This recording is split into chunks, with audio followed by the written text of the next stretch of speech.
I talk about four cars: the chaotic car, the controlled car, the perfect car, and the real car. And each of those types of cars have specific and unique ways of communicating, of interacting with each other, that not only allow the car to have that label, but also produce very specific and predictable outcomes for the people in the car.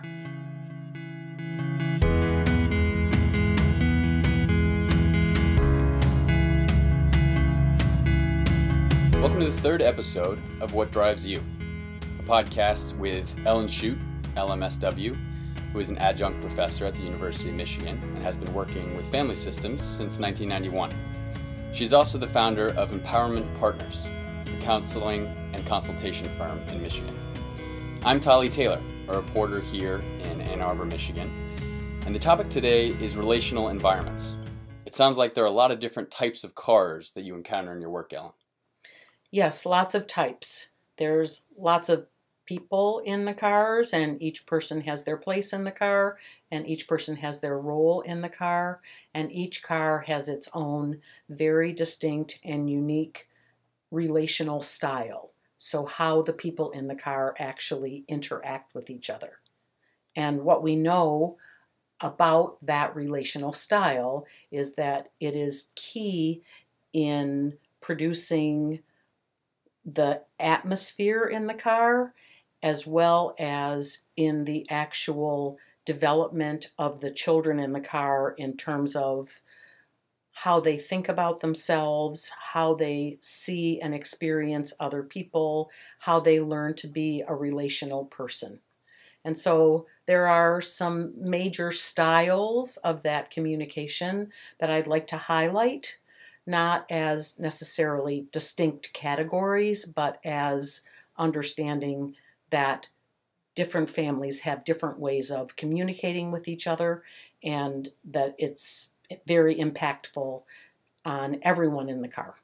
Before we dive into the first type of car that you're going to talk about, I think it might be helpful to do sort of a roadmap of the four different types of cars that we're going to talk about today. So if you could just briefly name each one, and then you can go ahead and jump into the first one.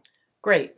So I talk about four cars: the chaotic car, the controlled car, the perfect car, and the real car. And each of those types of cars have specific and unique ways of communicating, of interacting with each other, that not only allow the car to have that label, but also produce very specific and predictable outcomes for the people in the car, most especially the children in the car. Interesting. Okay, so jumping into the first one, the chaotic car. Yes. What are the specific characteristics of that car?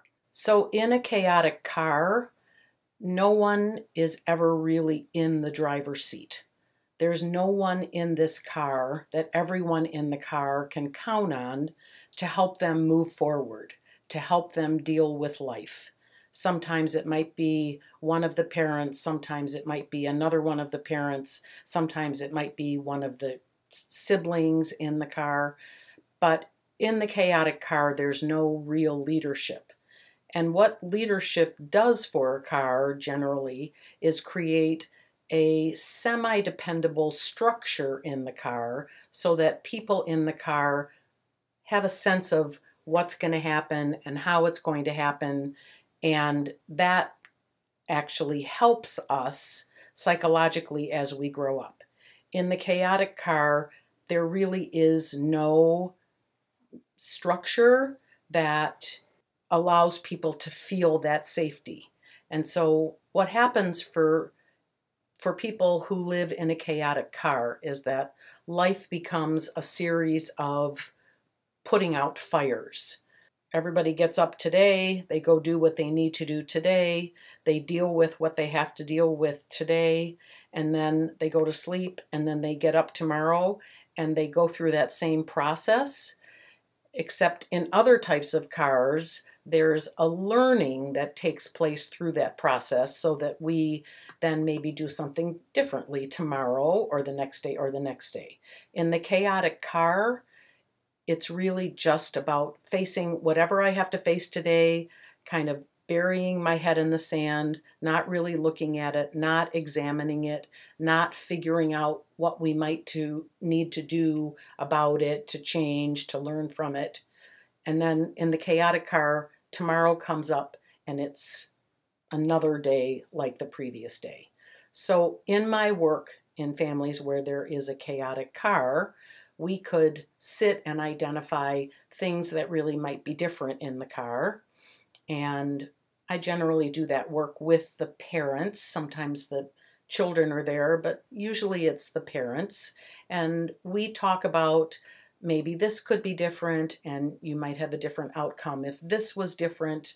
And usually people with a chaotic car come to me because there's something that's not going right in one of the lives of the children, I would say. So when we talk about it, we identify this could be different, this could be different, maybe there could be a change in language or a change in behavior, all kinds of things could be different in a car. And the parents will be very open and say, oh yes, okay, okay. Only the changes don't ever happen.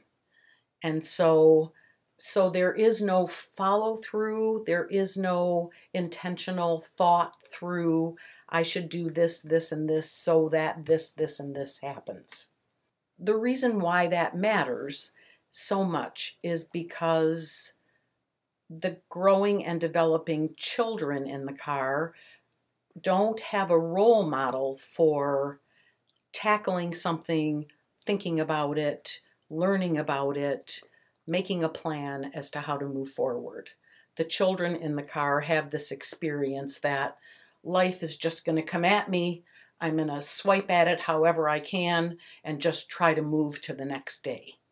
And you can imagine that for children in these kinds of cars that are very chaotic, that life becomes a scary place. It's like, I don't know what's going to happen to me. If something does happen to me, I don't know who will be there with me and help me through it. And so I just have to blindly go through life however I can. Have you found that there's any sort of predictive feature that makes this type of car more likely to happen? Like I could see maybe socioeconomic factor that makes it more likely, or perhaps if you're born to an orphan child, something like that, where there's just a lot of different factors come together to make it very difficult to have someone in the driver's seat. I think it's a common misperception that socioeconomic factors would be the cause of something like this. I've worked with families with tremendous financial resources who have chaotic cars. I've also worked with families with very, very few financial resources who do not have chaotic cars. The predictor for a car like this is a parent who has a difficult time taking the driver's seat, and there's lots of reasons that parents would have a difficult time being in the driver's seat, and also a parent who doesn't have a deep inner awareness that they have something that their child needs in order to grow up. And so when parents think that way and feel that way about themselves, it's not likely that they're going to be a leader, to develop a leadership style, to create a structure.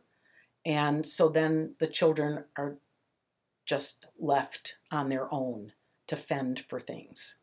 So this type of parent that you're talking about, do you see this type of parent from both, chaotic cars themselves and from healthy cars where they were for whatever reason, the marginalized voice? Or is it simply just the one? Are they just sort of reproducing the cycle of chaotic cars? I think that that's the most common way that I see parents like this. I also see parents who do come from other types of cars, but were taught in those cars that they didn't matter, that they weren't important, that they don't have anything to add.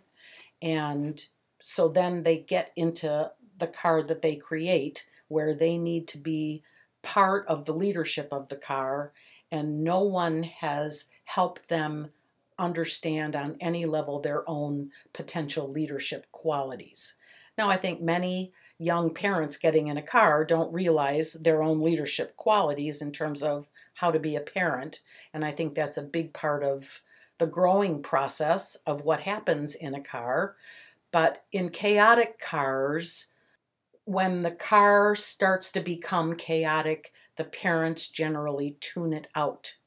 In other cars, when the cars start to become chaotic, the parents' leadership qualities are drawn forth, and we're going to discuss some of those other ways that happens in these other types of cars. Yeah, I could see how maybe, having real clarity about one of these types of cars is easier when you have it in a sort of when you have it to compare to the other types. Exactly. So maybe it'd be good to, if we now jump ahead to the controlled car. Sure.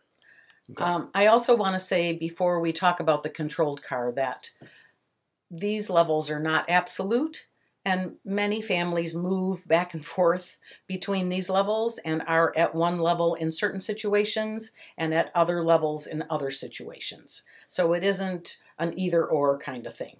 Okay, because I've definitely seen parents in my life who, with their first kid or something like that, and just sort of feel like they're a fish out of water, and yes, and it looks like the kid is just having a tantrum, and it looks like they're wheeling out of control, but in fact, maybe that's just sort of one level of it, not necessarily predictive of what type of car they have. Right, and what's really important about that is that chaos in the car can often be an indication of some type of a crisis to the homeostasis, and which would then produce a reorganization and then a continuance in some direction.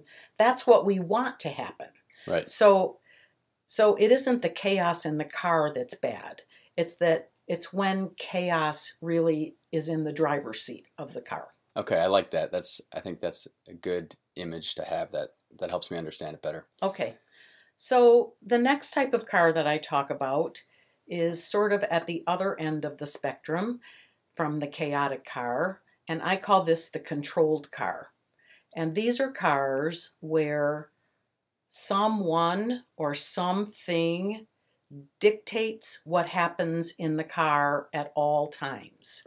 So I say someone or something. First, I'm going to talk about the someone part of it.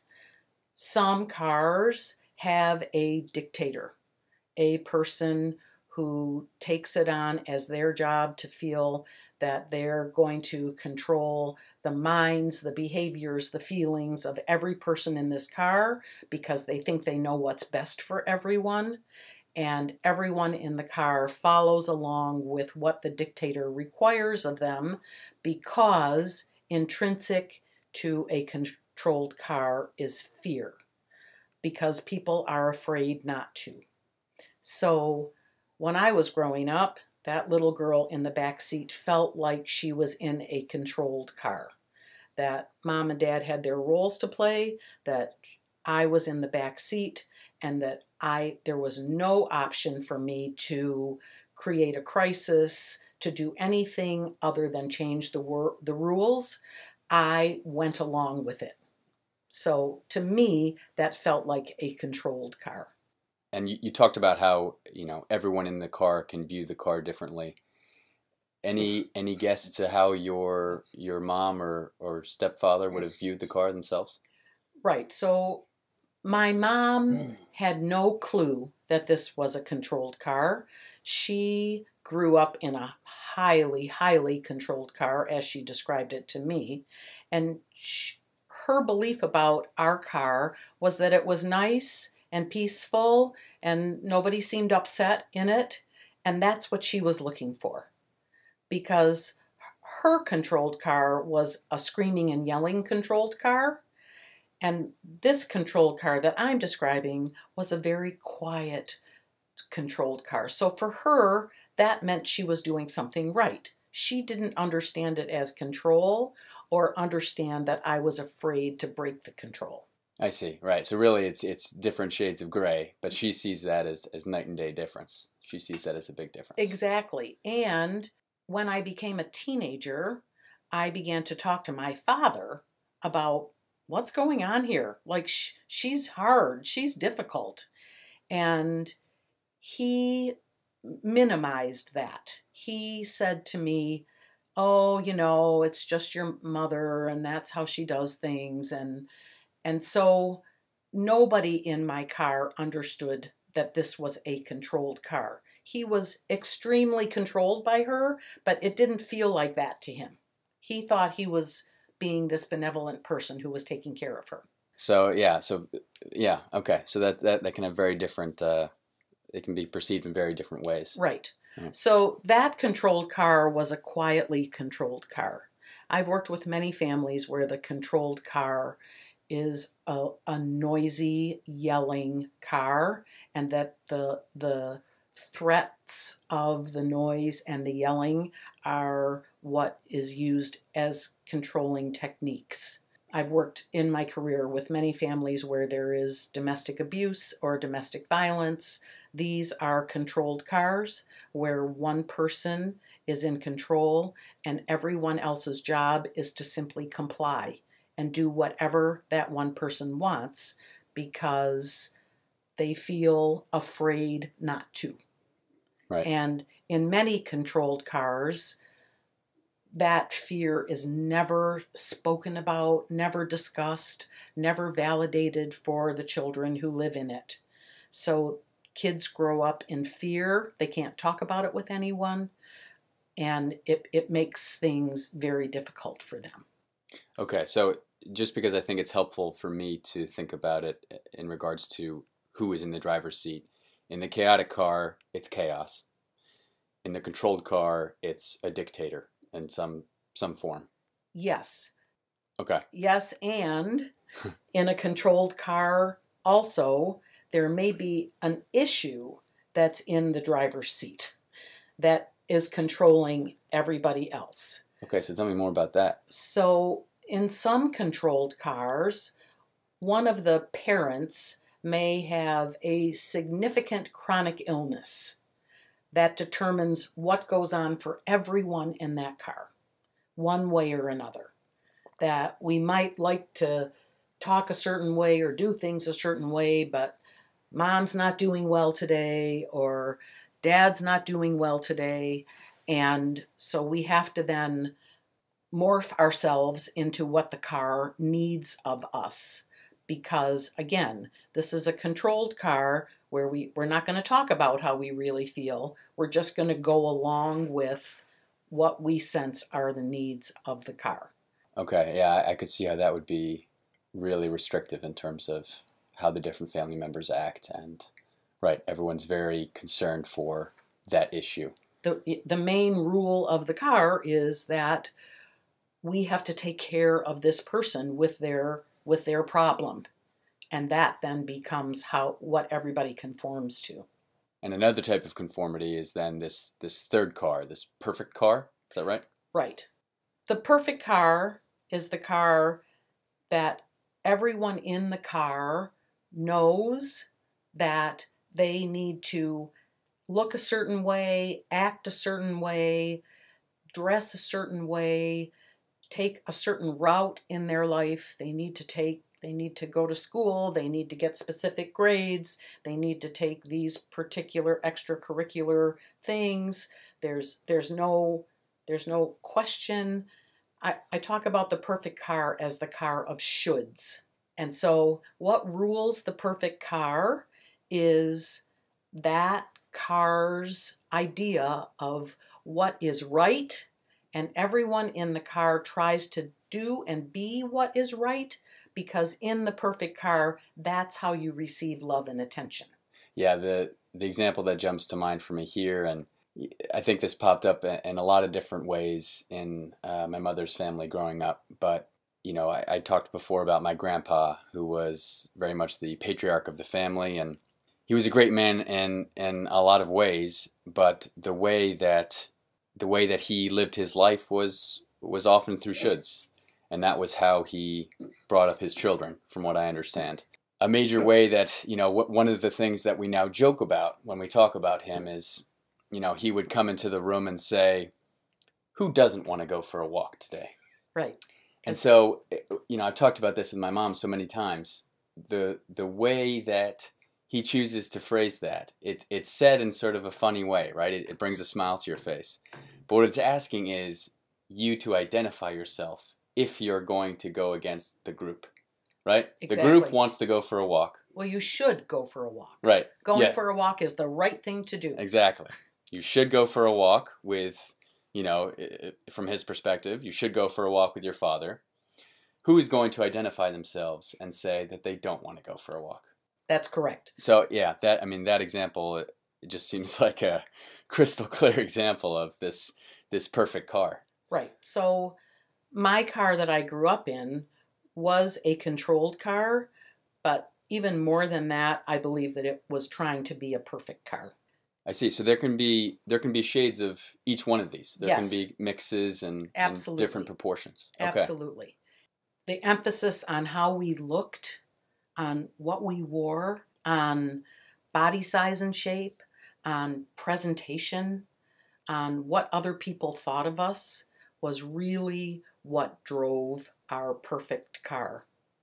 And there were the list of shoulds in our family as well. You talk about your grandfather, and it brings to mind my father, who, whenever he would meet someone, I'm talking about his later life after he was 50 or so, he would meet a guy, friend of mine or somebody, and the first thing he would say to them is, "So, do you play tennis or golf?"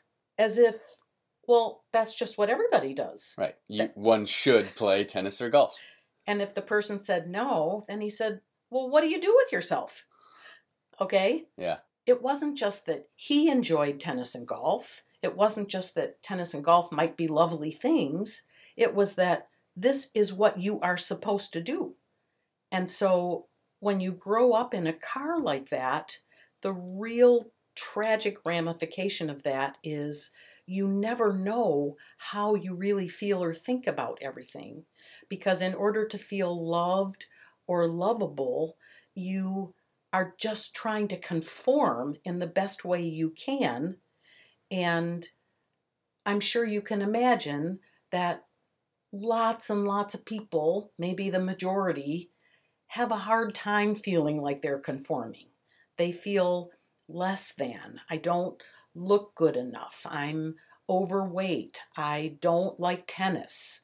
I am not studying what I'm supposed to be studying. I don't, whatever. I like to eat food that my family doesn't serve. Right. And that must mean I'm bad. Not that I'm me, but that I'm bad and that there's something wrong with me. Right. As if there's one version of good. Exactly. Right. Sure. And that version of good comes from many different places. It comes from our geographical location. It comes from people who live around us on that street, the people who go to school with us. It comes from the larger society that tells us in so many ways through the media about what's good and what's not good. It comes from our religion or our ethnicity or our national origin, or all those kinds of things help each family determine their list of shoulds. And so very often, especially a generation ago, the shoulds were much more prominent. And as we've developed into this postmodern age, the shoulds have become fewer and fewer and fewer. And so kids now growing up in perfect cars who feel like they're different than they're other than the shoulds generally feel a tremendous amount of shame about themselves. They feel like they're less than, they're not good enough, they're not lovable. And in the perfect car, there is no room for the expression of any of those feelings. Yeah, that it brings to mind another example with my grandpa. You know, when I entered my teenage years, I started sleeping later and, waking up at 10, 11 a.m., sometimes noon, like a lot of teenagers Right. sometimes do. Yes. And my mother and father were okay with that. But when we were visiting my grandpa, breakfast was always at 9 a.m. And when I would come down sometimes, my parents they would allow me to sleep in. Not every time, but certain days. We're visiting my grandpa. They decide I'm allowed to sleep in and they don't wake me up.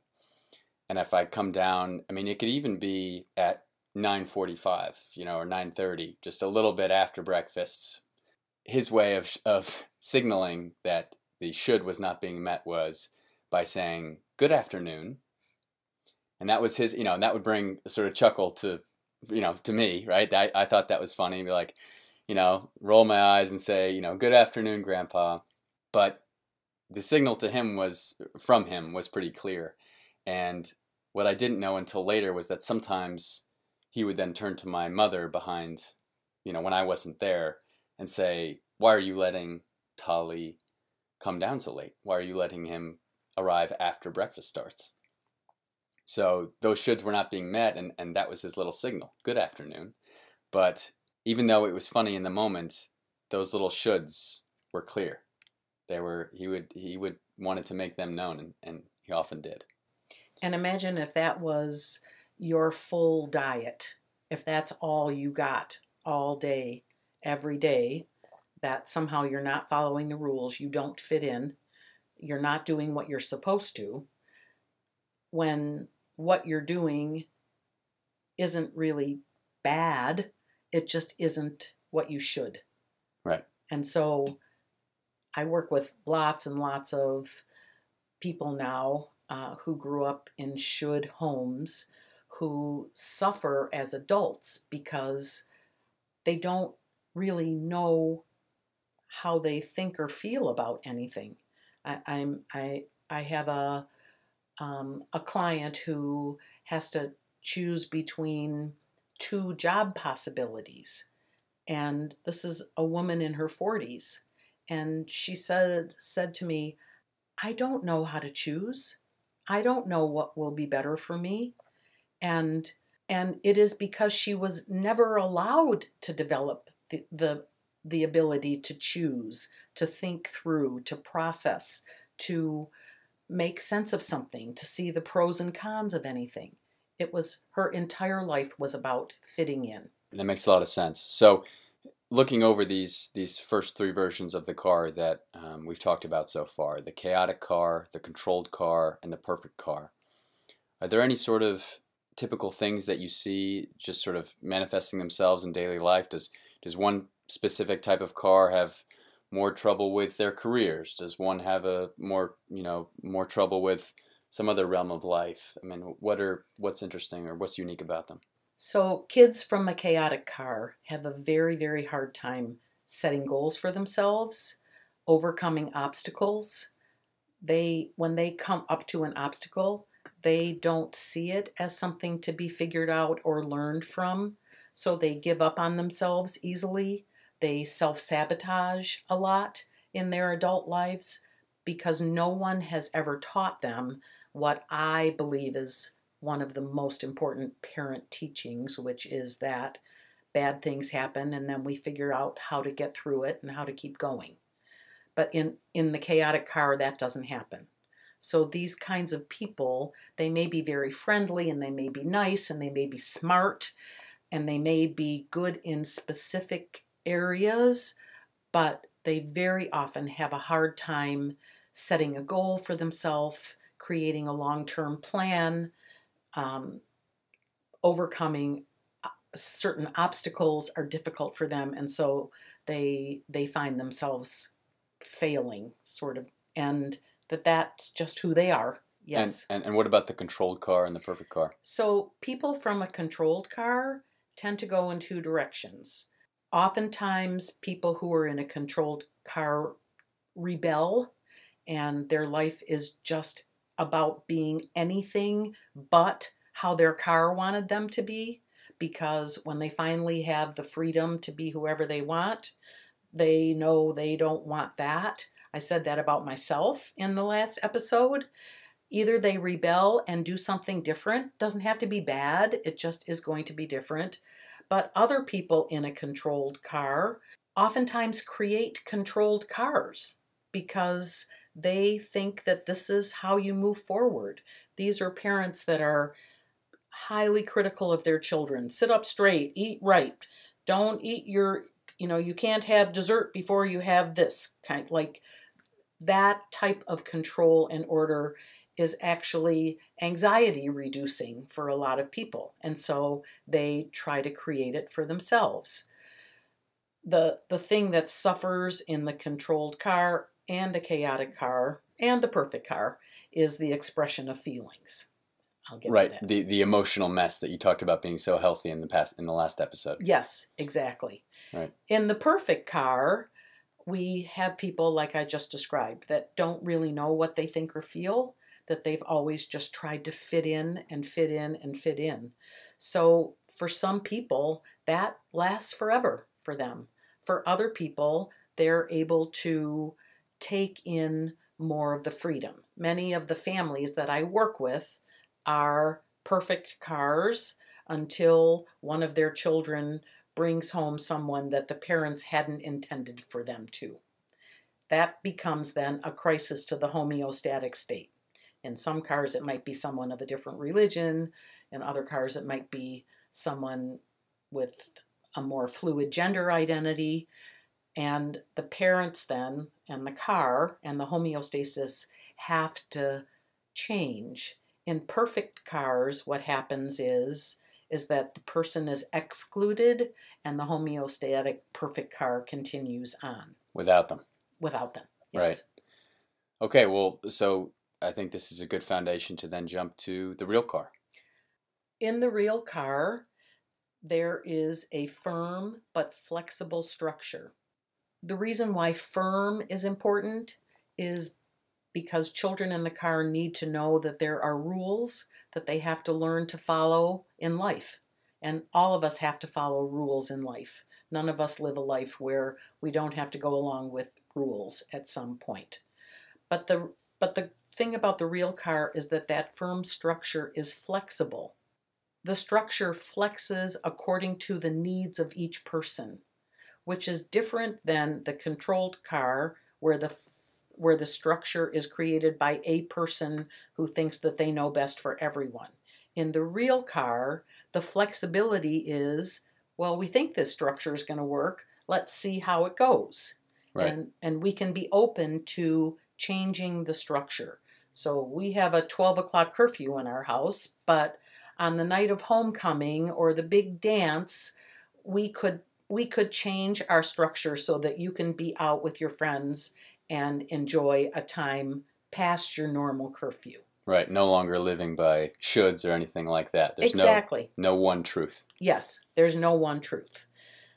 The thing that really distinguishes the real car is that everybody in the car knows that everybody has a lot of different emotions and that the real car is open to hearing them and dealing with them and making those emotions a part of the fiber of this car, so that there's nothing that can't be said or spoken about. There's no secrets that need to be kept, that everyone has the option with each other, with various pairs or dyads or triads, we call them, in the car, that we can say what we need to in this car, and the car can tolerate it. And so what happens in this real car is that if you were to be in a sidecar watching this, it might be rowdy, it might be loud, it might be noisy, people might be frustrated, somebody might be mad at the other one. It might look all kinds of different ways, and that's what I talk about when I say messy. It isn't a bunch of people sitting and not expressing themselves in order for the car to be quiet or not quiet. It's about this car is a place where I can express what I need to express in order for me to be able to do what I want to do in my life. So if you think about a marriage, a young marriage especially, or any coupling of two people deciding to make a partnership, hopefully each of these two people have their goals and they know what they like to do in their life, or they're going to try some things out in their life, and they go out into the world and there's lots of frustration and challenges and things don't go well. And both of those people have feelings about that stuff. If you can't come home and talk about that, and if your only way of dealing with those feelings is to stuff them, ultimately your relationship with each other is going to become more and more distant. Because unless you can say what you need to say to the other person, about your relationship, about the difficulties in your life, that's what keeps people close. That's what happens in the real car. So the real car has this added difficulty because if we remember, the goal of the car is ultimately to launch everyone. So here these people are close to each other, they know each other, they know their emotions, they trust each other, they have their back. And then when they launch out of the car, that isn't going to be right there for them. Now, what happens often with people that were raised in a real car is that when they leave this real car, they go create other real cars in their life because they're used to having someone to process their life with in an honest way, who has their back, who's non-judgmental, who wants what they want, who wants for them the best for them. We talked earlier about how, some families are not just the perfect car, but they're the perfect car and the controlled car. And some families aren't just the controlled car, they're that and a little bit of the chaotic car. I'm guessing there are also some families that are, to some extent the real car, but also have aspects of the perfect car or the controlled car, something like that? Very much so. So when I talked about the car that I created, I believe that my task in creating that car was to create a more real car. We had more of a perfect car in that it looked good. There was room for expression of feelings, but I needed it to be more expansive than that when I created the real car. But there's still today lots of perfect car in me. Okay? There are situations where we're going to do certain things and act certain ways and dress a certain way and do it in specific ways, whether you like it or not, because that's how it should be. And I think all families have some of each of those. I can think of times in my family where we were a chaotic car, especially when I first took over the driver's seat. I did not know how to do that, and there was lots of chaos. What I did know was that couldn't last and something different needed to happen. Yeah, a time that jumps to mind for me where that might happen would be different family holidays, where there are big groups of family coming together, a lot of different types of cars coming together, and they have to coexist in some way. And so someone's car has to give at least a little bit, right? It has to be, and maybe this can be the last point we talk about before we wrap up for today. Yes, it's when you say different holidays, because that's exactly what I was thinking about when I think about Okay. my perfect car, holidays and occasions. Okay, so when my whole family now goes to a wedding or has an occasion that we are going to have, there's rules in my car about how you look at those times and what you wear at those times, and when my children were younger, how you acted at those times. And I still very much stick to that. Yeah. That's the perfect car in me. Right. Right. Well, yeah. I mean, again, this is a topic I think there are sort of endless questions about, but I feel like I have a good grasp of the four different types of cars that we talked about today. Are there any final points that you want to talk about for today, or any things, any sort of hints for future episodes you want to go over? Well, the point of understanding these four cars is understanding really the effects on the children in the car, because I think that a lot of time as parents, we don't realize the effect that the way our car is operating has on our child. And I think that if we did know, we might want to do something different. So that would be my final point. And as we move into the future, about what could be different and how would that be helpful and what would it take to do that? Yeah, all really interesting points. Well, we'll maybe talk about that for episode 4. Sounds good. For now, this is the What Drives You podcast. I'm Tolly Taylor. She's Ellen Shute, and we'll catch you next time.